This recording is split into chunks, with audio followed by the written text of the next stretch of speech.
Hey everybody, welcome back to Jordan Lee Tarot. So as you can see, I have a different setup behind me. I did indeed move and relocate to a different area of the Pacific Northwest.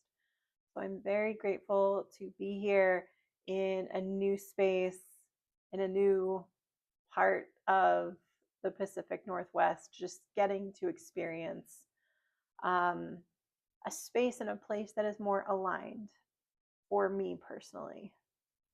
So I have been making my house a home and just been experiencing the community that I have in the people that are living near me, and really excited to reorient this channel and continue to offer messages from the collective and not have the stress of the impending move upon me. So I'm really excited to be back. So I have two decks for this reading, the Midnight Magic deck and the Sacred Journey Oracle. So we're going to get started here. And I actually already did pull some cards. So sometimes, there we go, get it to focus. Sometimes it's easier for me to tap in than other times. So if anyone out there is a reader or reads their own cards, you'll understand that it's not always a seamless process, and that it is an internal process to get yourself and your mind right each time, so that the messages that you channel are authentic and the most accurate that they can be. And that is, it's a challenge because you're constantly needing to recalibrate and offer maintenance within your own energetic being so that the messages you offer are clear. So that is what a good channeler, a good reader is going to be doing, and not reading the cards when they're out of alignment with themselves, because then you're going to get messages that are more available to be skewed. So I say this because I had to sit here for like 20 minutes and struggle to get myself aligned. I wasn't comfortable. I was ruching. The camera angle was weird. I was trying to get the lighting right. I was getting cranky. And I needed to get myself out of the funk before I read your cards. So as a result, I started to pull cards ahead of time so that I could jump right into the reading. Being very transparent with you, because I know that there are going to be some people on here who read themselves. And I think it's nice to have a little, open conversation about the behind the scenes of what this is. So, and hopefully build trust that I'm not just going to read when I'm in a weird funk and offer you skewed messages. It's very important to me to get these messages accurate. It's why I didn't actually go read tarot professionally and did it for myself for about 10 years, because I started to understand the cards. And when they would talk back to me and be like, not right now, girlfriend, they just kept giving me messages of like, pause, wait, stop, hold on. And I take that seriously. So that's what building a relationship with your guides is. So starting with the card Listen. That's the card that came through. And I think that this is an important message about listening to your individual guides, because we all have them. And to build that relationship and understand when the signs you're getting aren't quite right, or they're kind of making you pause, very important. They're trying to get your energy right so that you interpret their message properly. You might be listening, but are you interpreting it appropriately? And I don't mean like appropriate as in like anything sexually based. I just mean, are you going to misread what they're trying to tell you? All important stuff. So the Warrior card came out, and this to me talks of your guides having your back energetically. Do you notice how this person is just sort of sitting in serenity, right?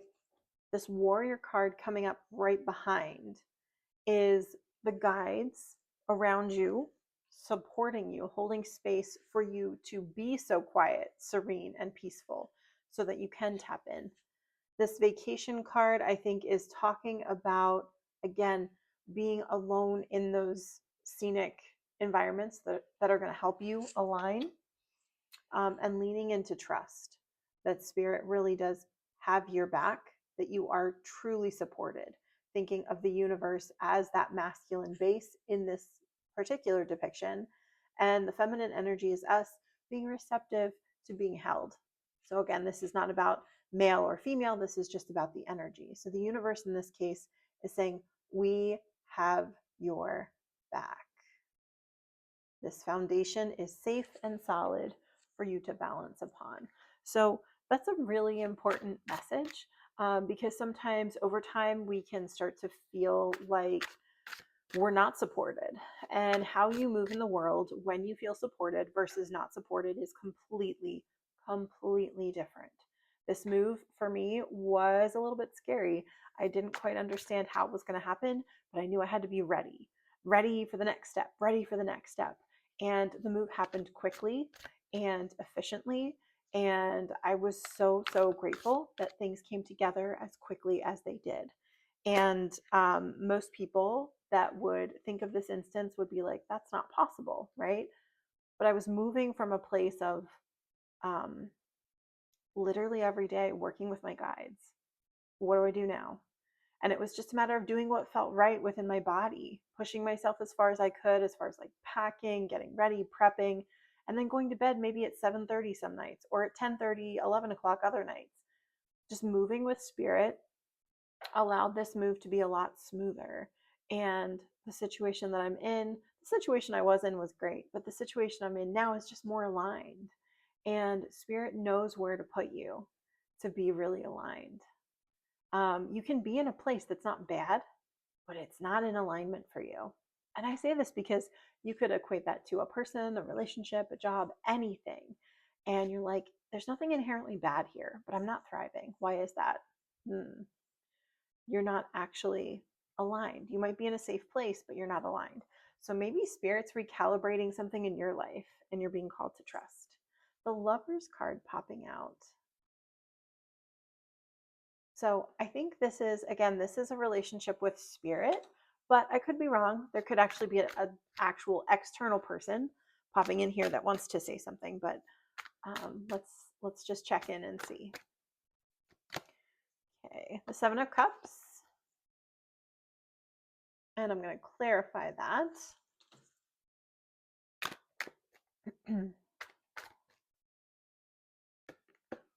Seven of Cups, the Queen of Wands.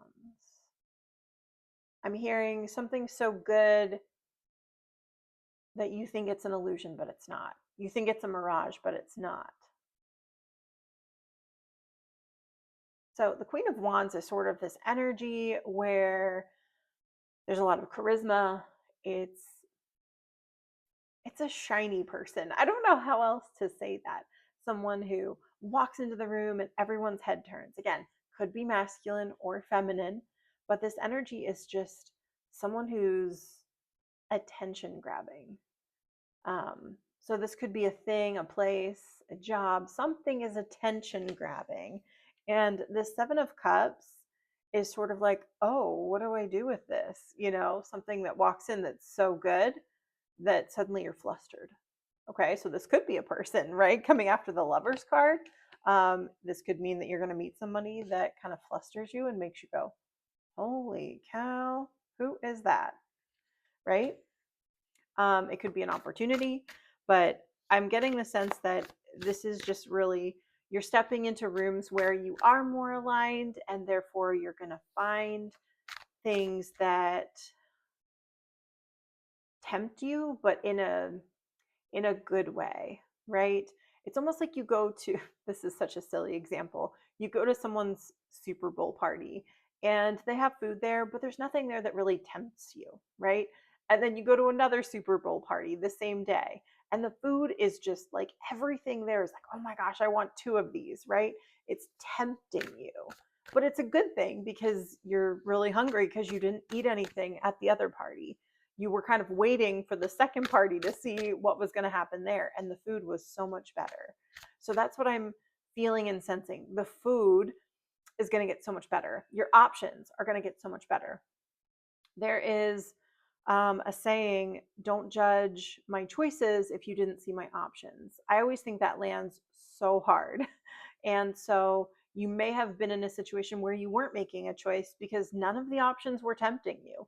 You're going to be given options that you actually are now flustered as to what to pick. Like you're at a buffet table and there's not just 2 foods you like, there's 20 foods you like. And you're like, whoa, how do I sift through all of these amazing things and actually pick what I want?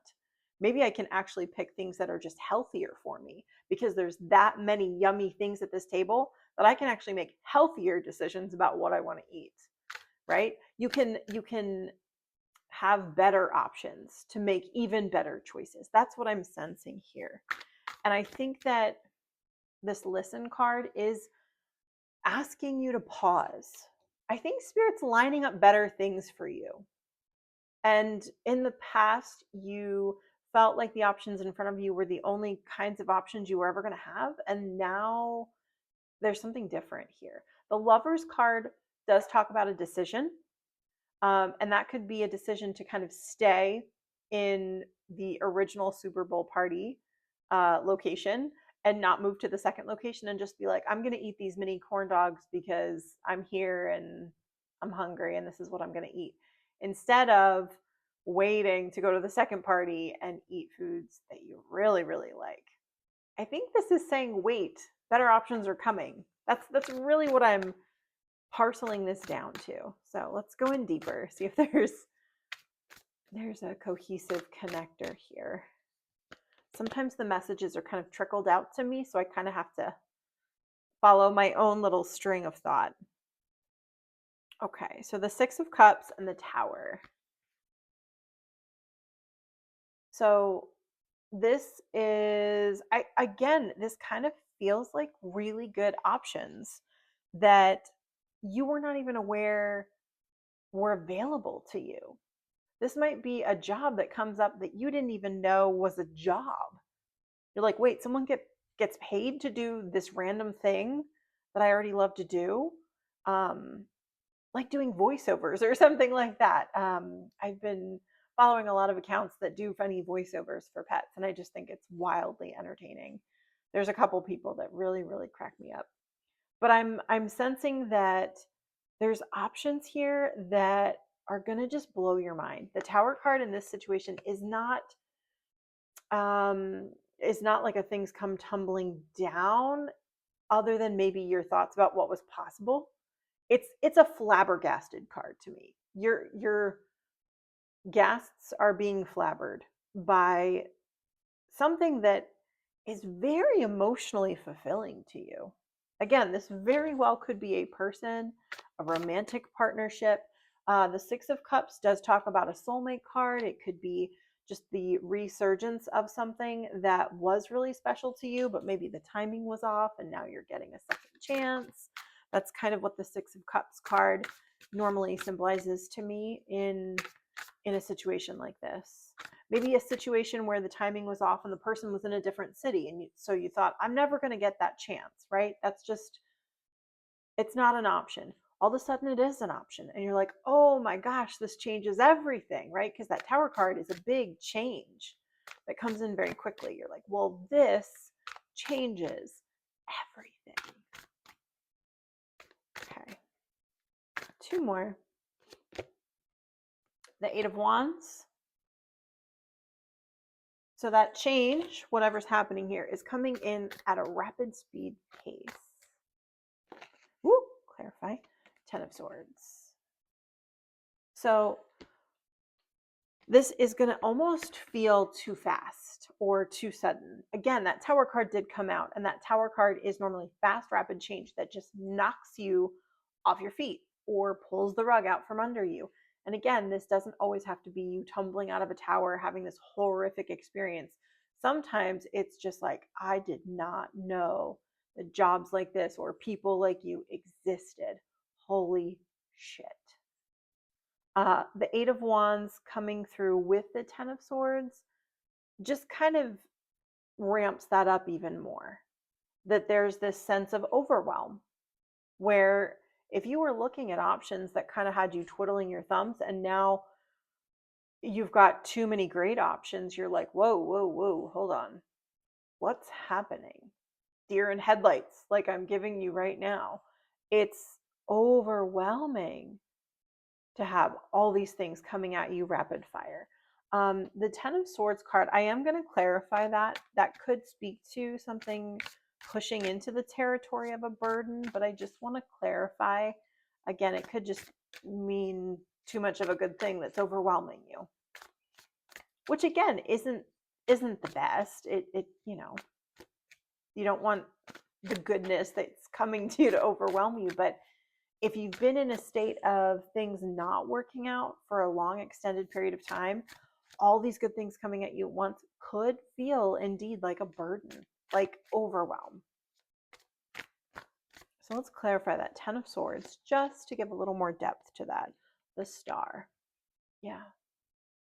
This is a lot of wonderful opportunities. I mean, this kind of screams to me like two of your dream jobs coming at you at once, being like, do you want this job or do you want this job? And you're like, oh my gosh, now I have to compare and contrast the two best options I could ever think of.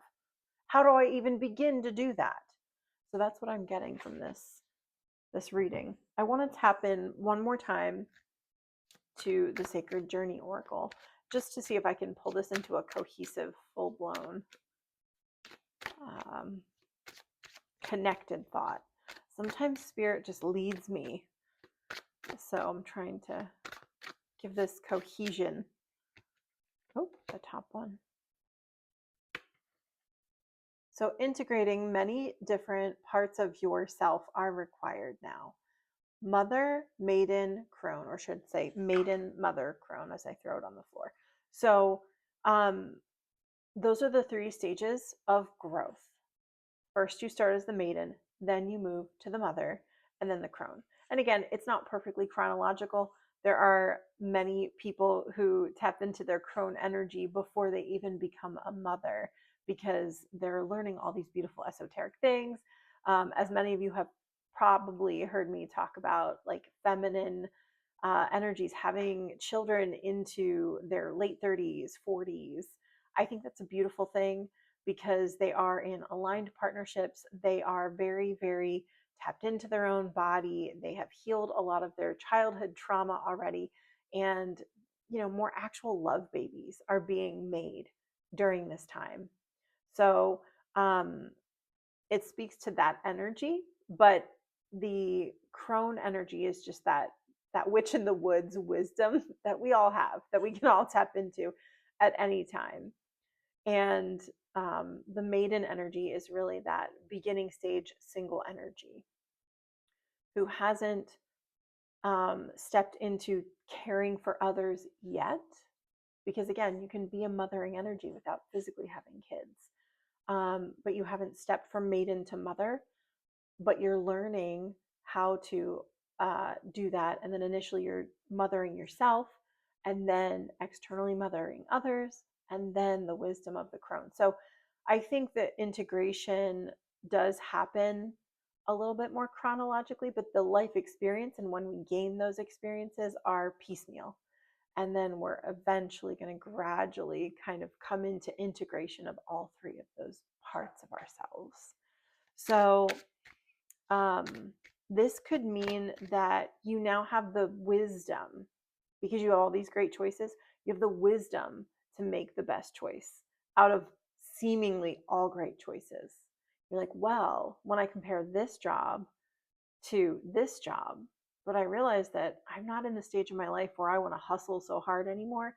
I'm going to take this job. It pays a little bit less, but I have to work a lot less hours. And I want to build a family. So, that's what I'm feeling, that intellect and that wisdom are coming together now.